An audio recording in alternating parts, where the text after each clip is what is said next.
Assalamualaikum warahmatullahi wabarakatuh. Innal hamdalillah nahmaduhu wa nasta'inu wa nastaghfiruh wa na'udzu billahi min shururi anfusina wa min sayyiati a'malina may yahdihillahu fala mudilla lahu wa may yudlil fala hadiya lahu. Wassalatu wassalamu ala sayyidina Muhammadin la nabiyya ba'da. Rabbi shrah li sadri wa yassir li amri wahlul 'uqdatam min lisani yafqahu qawli, amma ba'd. Yang kami muliakan para alim ulama, para kiai, asatidzah, bapak-bapak, ibu-ibu, hadirin hadirat, mustami'in mustamir yang dirahmati Allah Subhanahu wa taala. Alhamdulillah, dalam kesempatan yang sangat mulia ini mari kita gunakan waktu kita sebaik mungkin untuk berthalabul ilmi, guna menambah wawasan agama kita dan bisa mendekatkan diri kepada Allah Subhanahu wa taala melalui beberapa hal yang di situ bernilai ibadah. Hadirin hadirat muslimin yang dirahmati Allah Subhanahu wa taala. Pertemuan kali ini kami akan membahas tentang masalah sabar.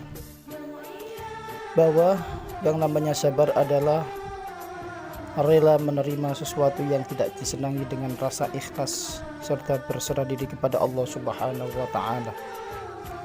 Hadirin hadirat, bahwa orang yang sabar ini sangat dicintai oleh Allah Subhanahu wa taala. Pertolongan Allah ini beserta terhadap orang-orang yang sabar. Allah berfirman, A'udzubillahi minasyaitonir rajim. Bismillahirrahmanirrahim. Innallaha ma'as-sabirin. Sesungguhnya pertolongan Allah itu beserta orang-orang yang sabar. Apapun orang yang sabar harus berserah diri. Apapun yang terjadi pada seseorang, baik dibiasi Allah berupa cobaan, ujian dan lain sebagainya, ini harus bersabar. Sabar menyerahkan diri kepada Allah, menerima sesuatu, ya, rela menerima sesuatu dan bertawakal terhadap Allah Subhanahu wa taala. Sabar dibagi menjadi 3, hadirin hadirat. Ada sabar dalam menjalankan perintah Allah, ada sabar dari apa yang dilarang Allah, dan yang terakhir sabar terhadap apa yang telah ditakdirkan Allah Subhanahu wa taala. Ini tolong diperhatikan ini. Nah, bahwa yang namanya sabar dengan ketabahan akan mendapatkan beberapa keuntungan. Orang yang sabar dan tabah pasti Allah akan memberikan keuntungan, ya, kebahagiaan, akan mendapatkan kesejahteraan oleh Allah Subhanahu wa taala. Hebat bukan orang yang sabar dan sabar? Allah malah mencintainya, Allah malah menyukainya.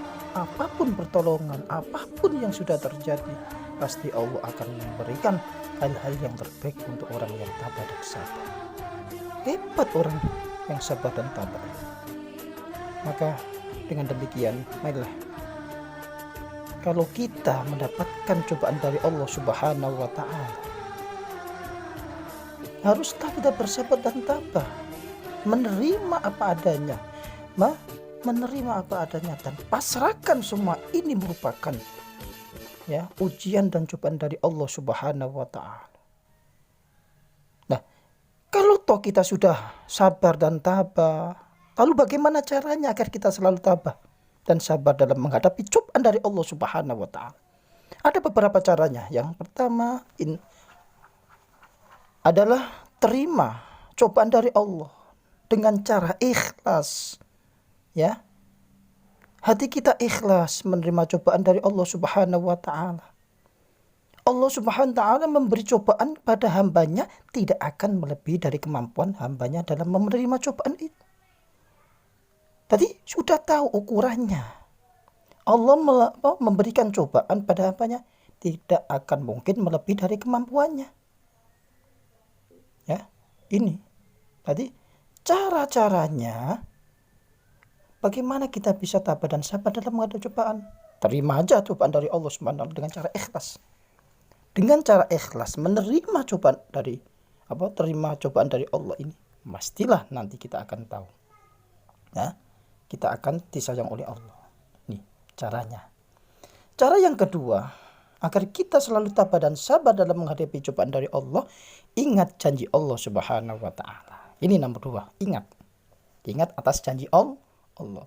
Sesungguhnya ya, bersama kesulitan itu pasti ada kemudahan. Inna ma'al usri yusra. Ini janji Allah. Maka dari itu, kalau kita ingat firman-firman Allah dalam Al-Quran, janji-janji Allah dalam Al-Quran, insya Allah kita akan menerima cobaan dari Allah dengan cara yang sabar, ikhlas dalam hati kita.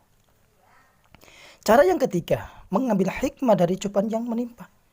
Sepahit apapun hadirin hadirat, sepahit apapun cobaan yang kita terima, cobaan dari Allah yang kita terima ini pasti ada hikmahnya di balik itu. Maka dari itu, tolong cobaan yang menimpa kita, ambil hikmahnya saja. Oh, mungkin Allah akan memberi keberuntungan, akan mengangkat derajat kita dengan adanya cobaan ini. Gitu, jangan sampai menyalah-nyalahkan. Ini kalau kita mau ya sabar dan tabah dalam menghadapi cobaan dari Allah Subhanahu wa taala. Cara yang terakhir, yang keempat adalah berdoa dan tawakal. Setelah kita ngambil hikmah dari cobaan yang menimpa, kita berdoa dan tawakal. Kita harus yakin bahwa hanya Allah lah satu-satunya yang dapat memberi pertolongan dan jalan keluar atas semua cobaan yang kita hadapi ini. Pasti ya, itu kunci yang terakhir, berdoa dan bertawakal, pasrah kepada Allah Subhanahu wa taala. Dengan demikian insya Allah kita akan mempunyai ketabahan dan kesabaran atas cobaan yang Allah berikan kepada kita. Kurang lebih dari apa yang saya sampaikan semoga bermanfaat. Wal afu minkum. Assalamualaikum warahmatullahi wabarakatuh.